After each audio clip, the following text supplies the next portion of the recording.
Recording? Oh, it is. Hello, hello, my lovely audience. Yeah, it is. Welcome to another video. And anyway, before we get into it, just want to say a few. First of all, and if you're curious where I got this idea from, it's from a show called Pyrasite. P-Y site. You know, P-Y and then the rest of the word parasite. Remember, the P comes after the, no, the Y replaces what's after the P. It's spelled P-Y, not P whatever. Second of all, I saw, okay, so where I initially got the idea from this what if is actually from this picture right here. This one right here. I saw the picture whilst looking for pictures of, well, a vampire version of Deku, you know, because, no, October, spooky, scary. So, yeah, but I became really interested in the idea, so I just decided, you know what, heck it, might as well combine it with Parasite whilst I'm at it. But, let's continue with, let's get into the actual video. So, first of all, I'm just gonna say, we don't learn that much about the parasites from Parasite, so I'm just gonna go with they only show up every couple thousand years, and they last for a good 100, you know, arriving. So, so one of the parasite pods, you know, a good couple hundred, like up until the point of My Hero Academia. So one of the parasite pods comes down. If you want context, watch the show. Okay, I'm actually starting. So one of the parasite pods comes down, opens parasite, comes along squirming, and goes right up Inko's ankle as she's on her way to see the doctor for a monthly checkup on Deku. As she gets there, the parasite's right around in her stomach, right around where the womb would be, and the parasite realizes, oh shit, I'm gonna get caught if I don't merge like right now. You know, similar thing that happened with Migi and the other guy. I forgot his name. You know, where the other guy would have dived if he didn't merge right where he was in the guy's chest and, you know, roughed out making a tube.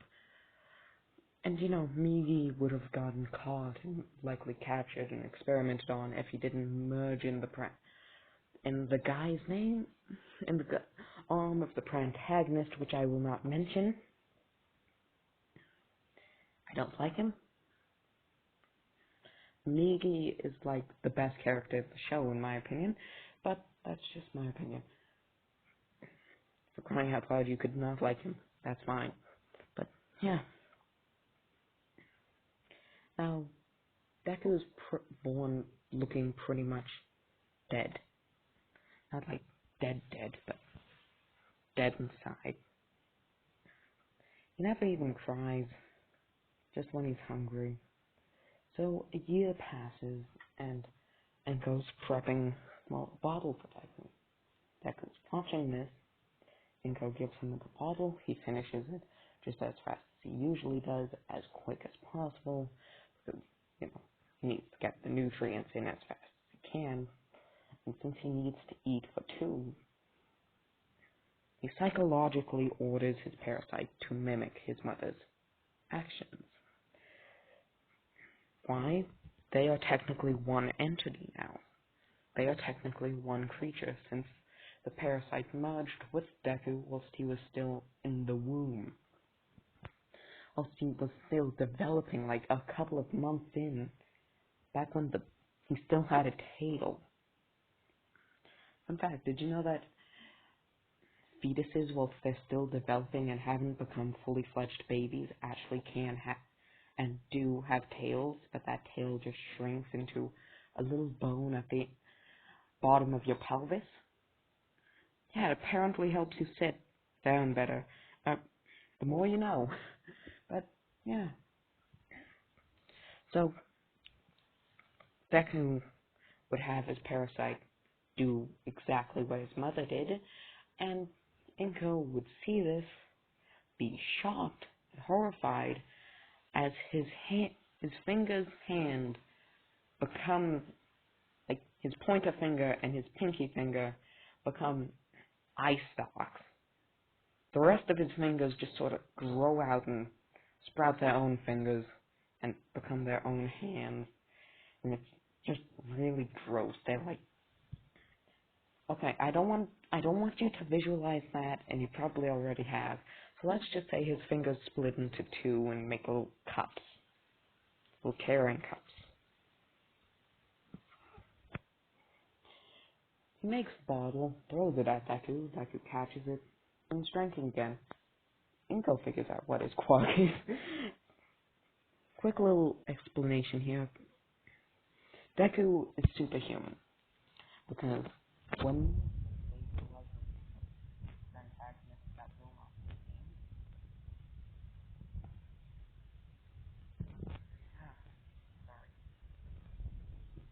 you know, his mutant cells end up getting inside of the antagonist, boosting his overall abilities rather than into acid. Now, every cell in Deku's body is technically a parasite cell. So you can imagine what kind of feat this man is capable of, because parasite strikes so fast that you can't even see it. It's like a JoJo's fight, where there's 15 arms flying at someone all at once, somehow. Like, really, they make swords out of tentacles through... You should just watch the show. It's like... kind of gnarly. You know,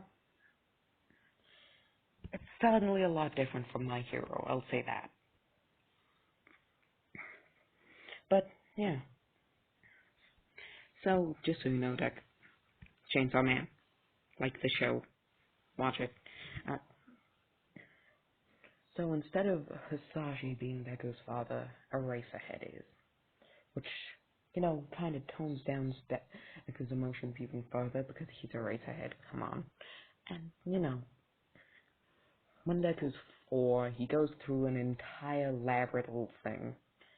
His mother isn't around anymore, thanks to Overhaul, and he also goes through the elaborate thing, thanks to Overhaul. Now, this thing is a complex story which I don't have any time to get into. Just note, it involves a rubber chicken, a mustache, a man being choked with a different, bigger mustache. For some reason, am I reading this right? Am I reading this right? Okay, I just spoke with my lawyer. I am reading this right. As you could tell, that's a joke. A motorcycle covered in rubber chickens, a court case, a kidnapping, for some reason, the Mona Lisa, a cupboard filled with rubber chickens and mustaches, and a mirror. You can interpret what you want from that, but, yeah. At the very end of that entire thing, Deku goes through a court trial and ends up in what is the equivalent of child limbo, where he's stuck between two parents and is constantly bouncing between them. You know, thank you, Overhaul. You know, he's bouncing between Aizawa and Overhaul now. The reason Overhaul wanted this kid so much is, well, if you were the evil leader of the Yakuza who wanted to restore them to their former glory, would you not want to actively seek out a child who can make tentacles out of one of his arms, and said tentacles are bladed and slash faster than the average human eye can react, and said child can jump, like, higher than most athletes, run faster than most athletes, and hit harder than most athletes? And also this child is cool, collected, and does not care when they kill. Ancient children is just willing to follow orders blindly as long as they don't end up being killed. Yeah. And you get 2 minds for the price of 1, and each mind is a strategic brain blast. Yeah, Overhaul wants this kid. And he ends up getting him 4 days of the week. The first 4, Eraser gets him Friday to Sunday. You know, Eraser gets him slightly less because Overhaul bullshit. Mainly him paying off the judges. But yeah, Bakugo would show off his quirk to Deku like, hey, look at this. Deku, not Deku, he still calls him Izuku. And he would make sparks in his hands, as he would say. My quirk's explosions. Now, Deku, I know you've... Not Deku, Izuku. Izuku, you've been holding off from me a really long time. I know you've had your quirk for a while since I've seen you, well, punch... I've seen you punch a metal door and end up denting it, like full on. Just, and there's a massive dent in it, so what's your quirk? I showed you mine, you show me yours. It's only fair. Deku would say, fine. Just tell your cronies to go away. Wow, someone's ecstatic today. Just so you know, Bakugo Katsuki, not being sarcastic, that's the most ecstatic he's heard him be in years. Deku. That's the most excited Deku's been in years. Well, he's sounding. So, Bakugo would tell his cronies to go away. Deku would have Bakugo follow him into the forest. He would look behind Bakugo and say, good. No one's following us. Alright, Migi. Deku would say as his pointer finger and pinky finger would become eye stalks, and his palm would become a mouth. And his thumb would become a bit of a hand. A little buddy hand. About damn time this dipshit figured this out. Migi. You don't let me have any fun. Swearing is not necessary nor is it practical in this situation. Fully aware. Bakugo would just be looking at them like, what kind of high language is this? Like, what? What are you, a British royal? Why are you talking so fancily? And anyway, yeah. Deku would hold Bakugo at sword point, telling him, don't tell anyone what my quirk is, or you're going to be the first on my hit list. In that exact tone of voice, which makes Bakugo shiver. Like, Deku sounding like that is like, I don't know. You know those memes about the quiet kid? It's like that. It's like the quiet kid just yelling, I'm sick of you all, and pulling out an AK. That's what Bakugo's equivalent is. So Deku does that. Bakugo walks out. His cronies ask him, and he just says, I ain't telling you shit. Just flat out. He just says that. A time skip to a few months before the anime. A new kid arrives at the school, and he sees a large cluster of kids surrounding this group of smaller kids. Not smaller, like tiny, but just less of a group. There would be a spiky blonde, a kid with wings, and a kid with long fingers, all showing off their quirks, trying to make everyone excited. But in the middle of the group, there's just this kid, completely silent, with his dead eyes, just surveying the crowd. One eye would go one direction, the other the other. The other eye the other direction. In case you're wondering how Deku can do this, in the show Parasite, it's shown that parasites have full control over their heads. That's how they make the tentacles. In case you're wondering, the parasite goes up the body and into your head and merges with your head and eats your brain, essentially adopting your life, except genocidally. And they are shown to not be good at coordinating their eyes. It isn't how they show off. It's not how they figure out who's a parasite. It's actually by plucking out their hair, and the hair will melt into skin. Also, an ordinary human would just have hair. But, yeah. Deku would have not that issue, but he would have an ability where he can move parts of his body individually. Like the tips of his fingers, he can move up and down without moving his finger. He can also lick both of his elbows, in case you're wondering. So, Deku's doing this, and one of his eyes locks on to this kid. This kid we're looking at the perspective of. Just so you know, his quirk's Fireball. Just saying. As this kid with the dead eyes walks up to the spiky blonde and says, "There's a new arrival. Oh, third row from the left. He's the second in line." As Deku would then back off away from Bakugo and back to his position, surveying the group again, Bakugo would turn his head to this new kid, who I'm nicknaming John, and say, "Hey, you're new here, right?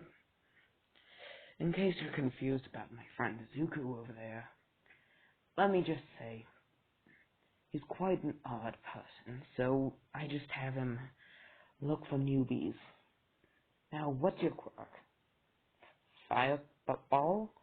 Perfect. You want to be in the cool kids area? You know, all that jazz." Bakugo's trying to persuade the kid, as Deku is just glaring at him with one eye. Is he gonna stop that? Not until you either walk away or join. And if you walk away and end up accidentally crossing us, he will break something of yours. It's not, he's punched right into metal objects and they dented, and that's when he was 4. Imagine what he can do now. So, join the group and you won't need to constantly worry about bumping into us or accidentally hurting one of our members. Okay, I'm in. Like, Bakugo just sells kids like that. Okay, I'm in. As Deku, one of his eye stops staring at that kid and continues surveying. Time skip to the start of... Oh, no. Not the start of the anime. I don't know what to do at that point in time. So, in case you're wondering, I'm going off this unscripted. So, yeah. Now, give me a second. Did it? I'll just do it from here. Just wanted to show you a few quick memes. Manga, anime, Netflix adaptation. Buy Fruit Loops. Practice social distancing like Totoro. And always wear your mask like overhaul. This was made during COVID. Get a load of this fucking idiot.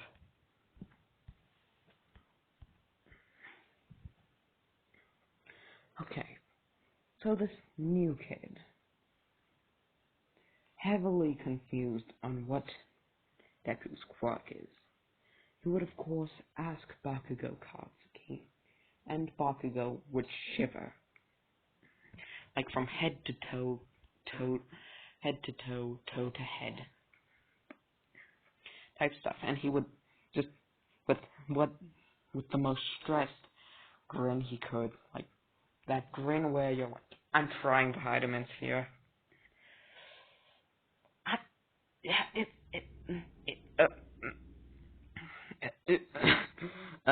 It's best if you don't know that.